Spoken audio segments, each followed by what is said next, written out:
Então, ok, estamos iniciando a gravação da aula de banco de dados de hoje.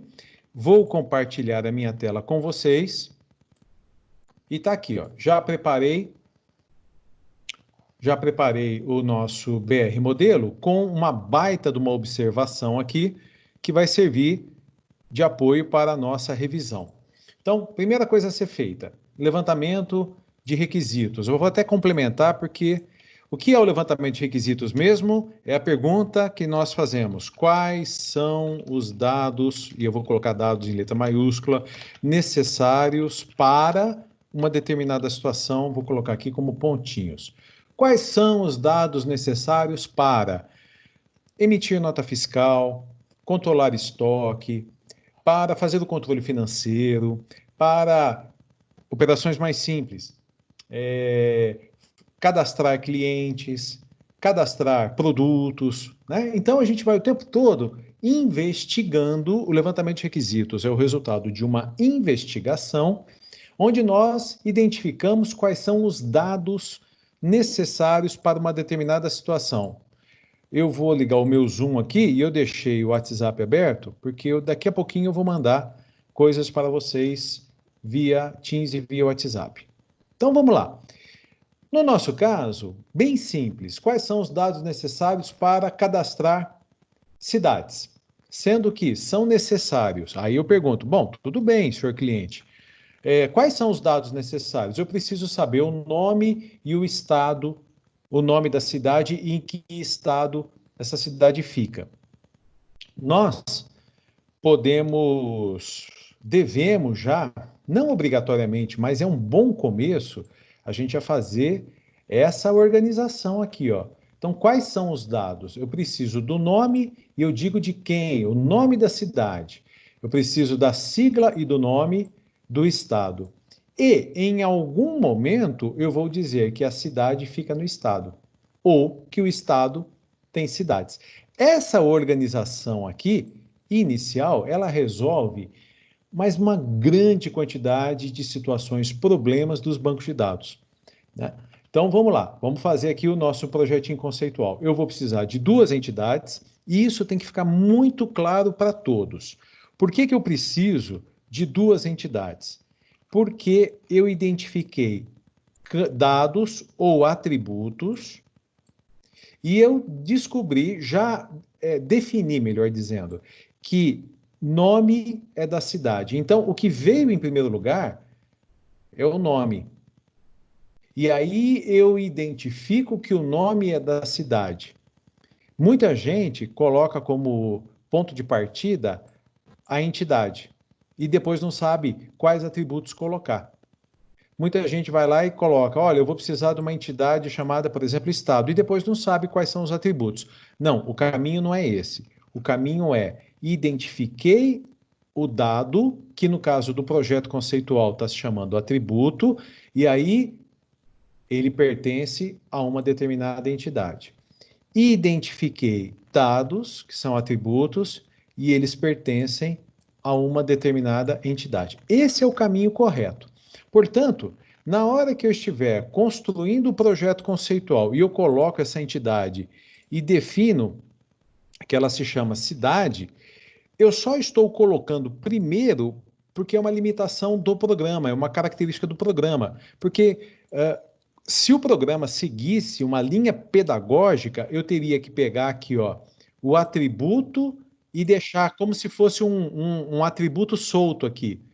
Os atributos, então, nome, sigla e nome. Eu deveria deixar os atributos soltos, aí eu encaixaria a entidade e depois eu espeto, como eu sempre costumo falar para vocês, os atributos. Esse seria o ideal de um programa didático.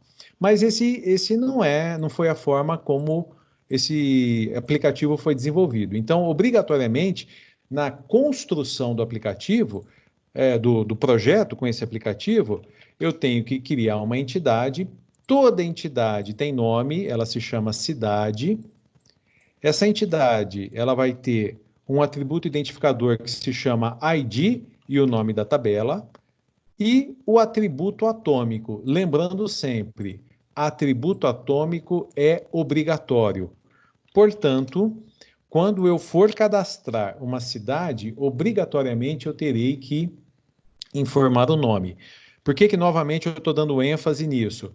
Porque existem outros tipos de atributos aqui, compostos, que nós vamos começar a tratar semana que vem. Hoje é uma aula de fixação, de reforço, de fixação. Então, atributos compostos, opcionais, multivalorados, eles têm características diferentes. Então, um atributo atômico, que é o bolinha vazia, ele é obrigatório. Quando eu for cadastrar uma cidade, obrigatoriamente terei que informar o nome. E a segunda entidade, que vai se chamar Estado, e aí a nomenclatura, né? Entidades com caixa baixa, atributos com caixa alta. Essa entidade Estado, obrigatoriamente, ela vai ter um atributo identificador que vai se chamar ID Estado, e ela vai ter dois atributos atômicos, sigla e nome.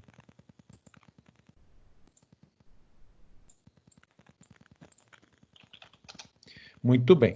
Ctrl O para organizar.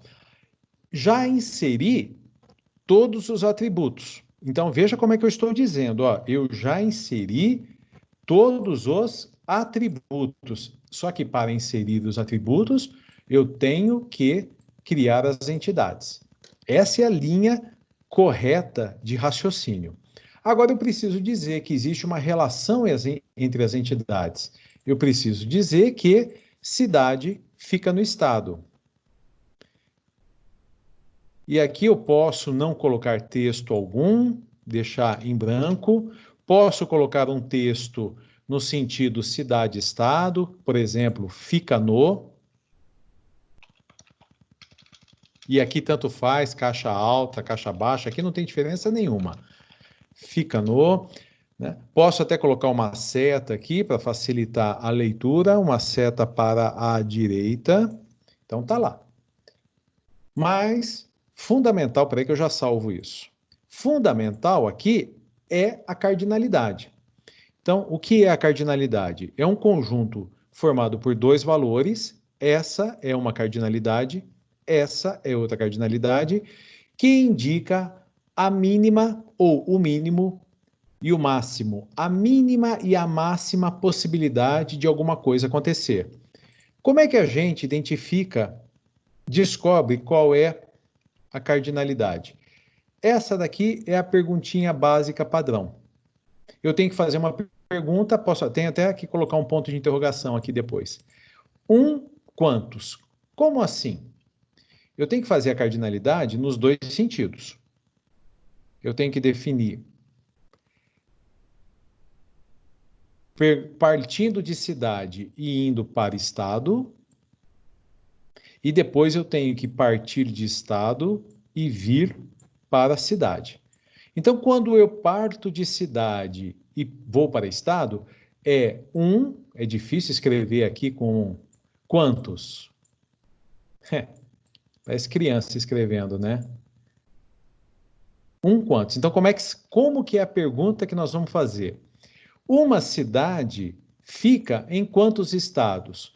Na verdade, a resposta é dupla. Eu tenho que responder a mínima e a máxima possibilidade. Com a prática, isso já vem à mente da gente com muita facilidade. Mas no começo, o que a gente pode fazer? Tomar uma cidade como exemplo. Por exemplo, Ribeirão Preto fica em quantos estados? Um estado, mas eu tenho que responder obrigatoriamente no mínimo e no máximo. Então, Ribeirão Preto fica obrigatoriamente em um estado, no mínimo, um estado no máximo. Então, quando a gente faz a pergunta, a cardinalidade é apontada aqui. Aí vem o inverso. Pensando no banco de dados. Eu já cadastrei um determinado estado lá, por exemplo, Rondônia. Quantas cidades de Rondônia? Então, ó, quantos?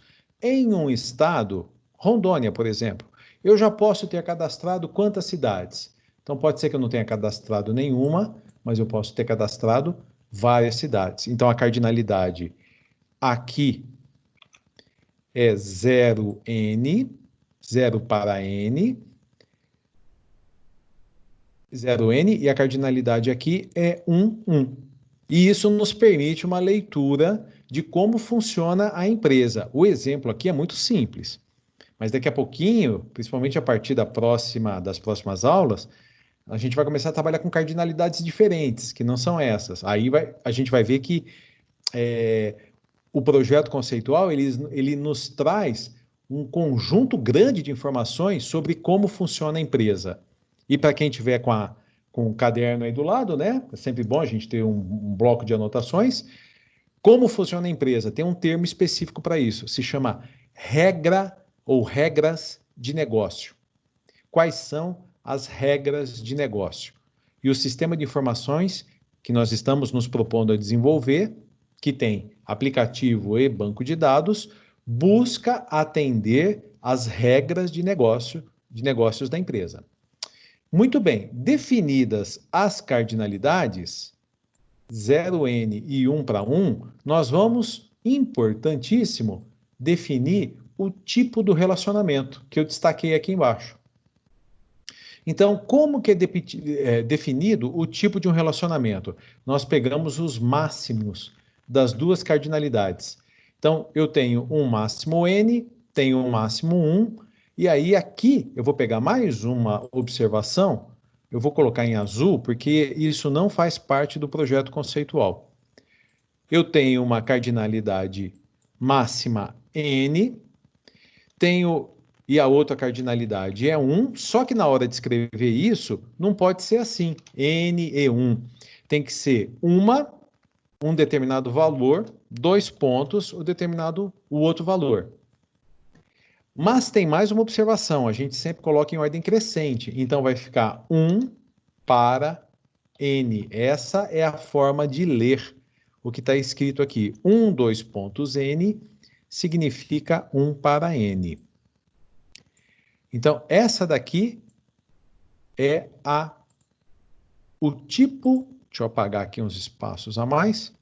Isso que está em azul não faz parte do projeto, mas eu coloquei aqui para destacar que esse relacionamento é do tipo 1 para N. O que é importante a gente observar aqui? Quem que é a ponta N? É aqui, ó. Então, a ponta N, eu vou fazer um grandão aqui, ó. É cidade. E quem que é a ponta 1? Porque é máximo e máximo. É o estado. Então, isso daqui tem que ficar muito claro. Nesse relacionamento, qual que é a ponta N? Ponta N é cidade. Qual que é a ponta 1? A ponta 1 é estado. Isso tem que ficar muito claro. Feito isso até aqui, eu vou dar uma paradinha e vou voltar aqui. E eu quero que, por favor, vocês, se alguém tiver alguma dúvida, levanta a mão para a gente poder esclarecer, seja por meio da fala ou da escrita. Tem alguém alguma dúvida disso que nós expusemos agora?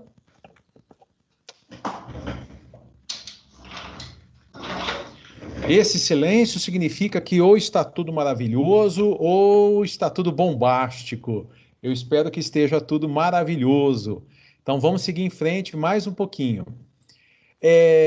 Eu passei para vocês, só preciso ver aqui, ó. O pedaço desse roteiro aqui, ó. Esse é um roteiro para a construção do projeto lógico. Deixa eu só ver até onde que a gente... Aqui, ó. Eu vou dar um Ctrl C aqui e vou copiar numa observação aqui no nosso projeto. Que aí eu pego, gero de tudo isso daqui, eu gero uma imagem. Só que deixa eu ver o que aconteceu aqui. Não sei se ele está... Espera aí, deixa eu ver. Entidade gera tabela, atributo identificador, atributo atômico. O atributo opcional nós não vamos precisar. Era 1, 2, 3 e 5, multivalorado a gente não vai precisar, e o 6. Nós vamos precisar desses daqui por enquanto. O 1, o 2, o 3, deixa eu ver. Isso, beleza. Nós vamos precisar disso daqui. Obrigado. É a Letícia, né, que está falando?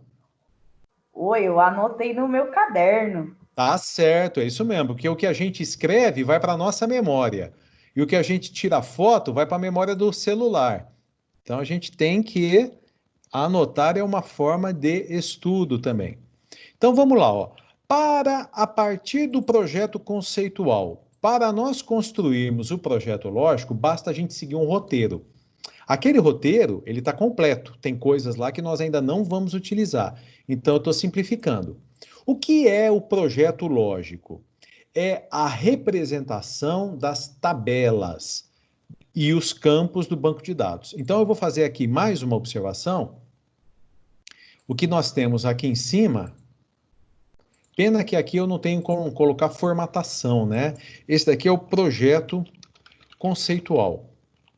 No projeto conceitual, o que nós temos? A representação das entidades, dos atributos e dos relacionamentos de uma maneira bem simplificada. Veja que aqui a gente não fala em tabela. O projeto conceitual tem entidades, atributos e relacionamentos. Podemos até complementar aqui com algumas informações a mais. Aí nós temos a cardinalidade e os tipos, vamos deixar no plural, dos relacionamentos. Né? Então, de uma maneira assim, bloco de anotações, o projeto conceitual é um gráfico que nos traz esse conjunto de informações. E o que é o projeto lógico? O projeto lógico, vamos colocar aqui mais uma observação, ele representa, então, o projeto lógico é uma representação que vai nos trazer as tabelas, os campos e as chaves. Quais são as chaves? Primária e primárias e estrangeiras. Vocês podem observar que no projeto conceitual, o de cima, nós temos os atributos identificadores que gerarão as chaves primárias, mas nós não temos chave estrangeira. Ah, como vocês já têm um pouquinho de prática, vocês sabem que como é que eu vou dizer em que estado fica a cidade? Porque vai ter o campo aí de cidade aqui.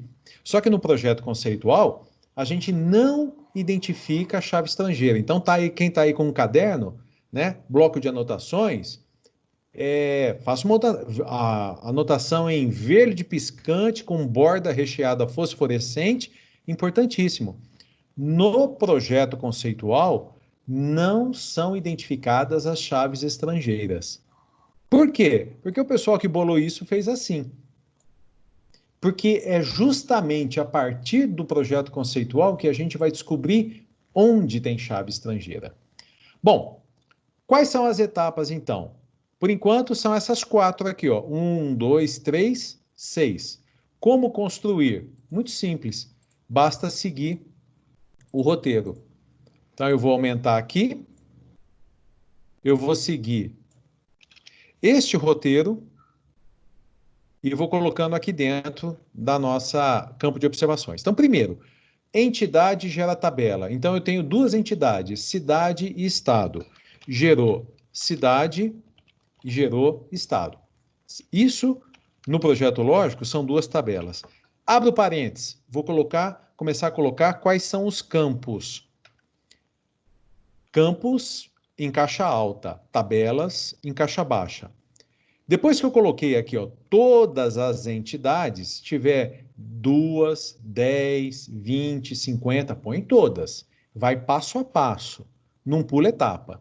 2, atributo identificador gera chave primária. Então, na tabela cidade, eu tenho um atributo identificador que se chama ID cidade. O que vai acontecer aqui? ID, eu vou dar um pouquinho de espaço, porque essa letrinha é miserável. ID cidade. E, é só um pouquinho que bateu um vento aqui, derrubou minha papelada. E, na tabela, na entidade estado, eu tenho o atributo identificador ID estado. Então, aqui embaixo, na tabela estado, ID estado. Já cumpri com a etapa 2. Faz isso para tudo, todas elas. 3. Em cada entidade, atributo atômico gera campo. Então, lá na entidade cidade, tem um atributo atômico que chama nome. Ele gera campo. Então, eu venho aqui e coloco o nome. Acabou. vou para a próxima entidade. Na entidade estado, sigla e nome. Então, eu venho aqui, os campos, os atributos sigla e nome geram os campos sigla e nome. Perfeito. Fez tudo, foi em todas. Legal. Sexto, que é o calcanhar de Aquiles dessa nossa etapa aqui. Nos relacionamentos 1 para N, então olha o que nós temos aqui. Relacionamento 1 para N. Lembrando, qual que é a ponta N? Cidade. Por quê? Por causa desse N aqui, ó. Qual que é a ponta 1? Estado. Por causa desse 1 aqui, ó. Então, nos relacionamentos 1 para N, a ponta N, cidade, recebe o ID da ponta 1. Então, esse ID aqui, ele vai entrar aqui, ó, como campo.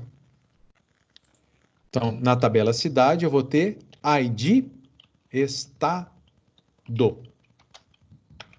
Assim. E como eu não tenho aqui como colocar formatação, eu vou sublinhar. O que nós temos aqui? Chave primária. Vou colocar com sublinhado duplo.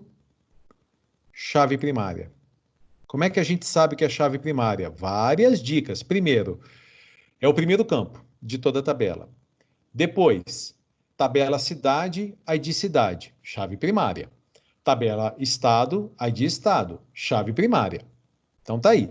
Agora, quando eu tiver um outro campo na tabela que é um ID, mas não é o ID da própria tabela, então na tabela cidade eu tenho ID estado. O que isso daqui é? Uma chave estrangeira. Terminei, porque só tem um relacionamento aqui, fecho parênteses, e o nosso projeto lógico está pronto. A partir daqui, olha lá, está pronto, é esse aqui, ó. A partir daqui, se nós formos no Excel simular as tabelas, a gente cria uma tabela chamada cidade, com 3 campos, ID cidade, nome, ID estado. E cria uma tabela chamada estado com 3 campos, ID estado, sigla e nome. Esse campo aqui relacionado com esse, por isso que se chama banco de dados relacional. Então, primeiro, por exemplo, eu cadastro a cidade 1, SP, São Paulo, e depois eu posso cadastrar Ribeirão Preto, que fica no estado 1. Esse 1 relacionado com esse 1. Fica essa rabisqueira de criança aqui, porque é muito difícil fazer com o mouse, tá? Mas essa é a ideia. Então, eu vou dar um clique aqui no salvar. Vou colocar isso lá na nossa pasta de trabalho, que eu vou compartilhando com vocês. Primeiro da noite, arquivos da aula do dia 6, né? Revisão. Ou, salvei com o nome maluco aqui, se é que eu salvei. Deixa eu ver aqui se eu salvei. Salvei. Deixa eu dar um salvar como, que é um... piriri. Ah, ele salvou com o nome conceitual. Entendi. Então, deixa eu dar uma alterada aqui. Deixa. Vou fazer melhor. Eu renomeio. Tá? Antes de mandar para vocês, eu renomeio. Moçadinha, eu vou trazer para cá. Alguma dúvida? Ficou claro o que nós fizemos? Quer dizer, vou perguntar diferente, porque eu fiz 2 perguntas, uma contraditória da outra.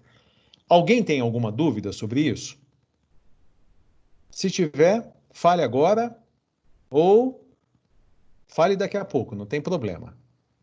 Então tá joia. A parte da explicação da aula, pelo menos a primeira parte, a gente encerra por aqui. Então eu vou finalizar a gravação, estamos finalizando.